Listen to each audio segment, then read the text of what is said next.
Now, will you notice it says in process of time? Actually, it means at the end of days, which would mean on the Sabbath day. I think on the day that God had rested. And in process of time, it came to pass that Cain brought, and the idea of brought here means to an appointed place. So they are bringing an offering to God to an appointed place to worship. And all this would indicate, of course, they're doing it by revelation. In fact, I know they are. You say, how do you know?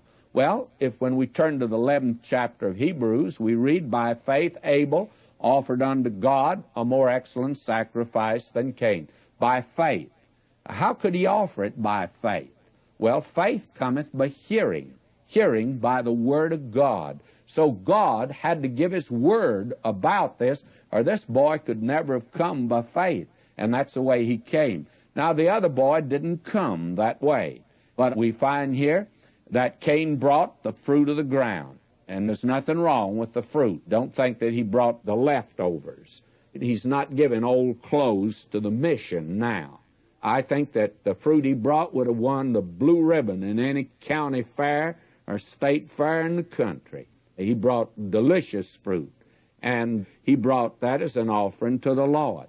And Abel, he also brought the firstlings of his flock and of the fat thereof, and the Lord had respect unto Abel and to his offering, but unto Cain and to his offering he had not respect, and Cain was very wroth, and his countenance fell. Now, the thing that Cain did, somebody says, I don't see anything wrong in it at all. Well, Jude, in his epistle, the 11th verse says, speaking of apostates in the last days, they've gone in the way of Cain. Well, what is the way of Cain? Cain, when he brought an offering to God, he didn't come by faith. He came on his own. And the offering that he brought denied that human nature's evil. God said, you bring that little sacrifice, which will point to the Redeemer who's coming in the world. And you come on that basis. Don't come by bringing the works of your own hand. And it also denies that man was separated from God. He acted like everything was all right. And that's what liberalism does today. Talks about the universal fatherhood of God and the universal brotherhood of man.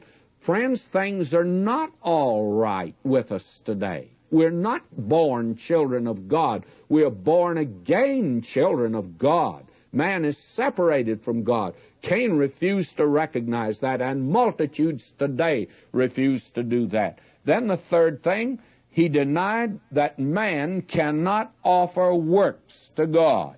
He felt he could. God says, it's not by works of righteousness which we've done, it's according to his mercy he saved us. And we find that actually the difference between these two boys wasn't a character difference at all. It's the offering that they brought. These two boys had the same background. They had the same heredity. They had the same environment. There wasn't that difference between them.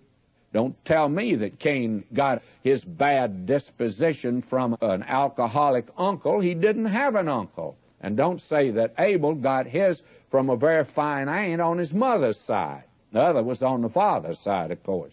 But that wasn't true. You see, they just didn't have aunts and uncles then. And they had the same heredity and same environment. The difference is in the offering. And that offering makes the difference in man today. And no Christian takes the position that he is better than anyone else. The thing that makes him a Christian is he recognizes that he's a sinner like everyone else, and that he needs an offering. He needs a sacrifice. He needs someone to take his place and die.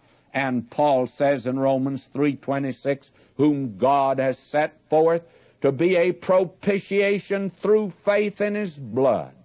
And therefore, Paul again could write, they being ignorant of God's righteousness, they go about to establish a righteousness of their own. And that's the picture of multitudes of people today. They are attempting through religion or joining a church or doing something that they make themselves acceptable to God.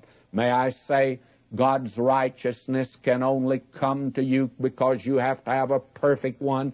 It can only come to you through Christ providing it to you. He was delivered for our offenses. He was raised for our justification, that is, for our righteousness. He was the one who took our place. He was made sin for us, that we might be made the righteousness of God in Him.